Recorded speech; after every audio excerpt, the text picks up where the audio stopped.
आपण काय म्हणतो, भौमितिक आकार. मग ह्या आकारांवरती उड्या मारत जायचं आहे. हा खेळ कसा आहे, जो ह्या आकारांची नावे सांगेल शेवटपर्यंत आकारांची बरोबर नावं सांगत जाईल, उड्या मारेल, त्याला काय भेटणार आहे, बक्षीस. म्हणजे चॉकलेट हे बक्षीस भेटणार आहे. त्यासाठी आपण छान टाळ्या वाजवू. तर अगोदर कोण येणार आहे, सचिन. तर सचिन याचं नाव सांगत सांगत उड्या मारायची. हा कोणता आकार आहे, वर्तुळ. मोठ्याने सांग. उडी मार. वर्तुळ. Very good. चौकोन. चौकोन. त्रिकोण. त्रिकोण. पुढे दंडगोल. दंडगोल. Very good. हे काय, मोठ्याने सांग.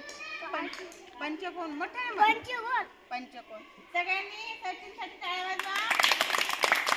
हे बक्षीस.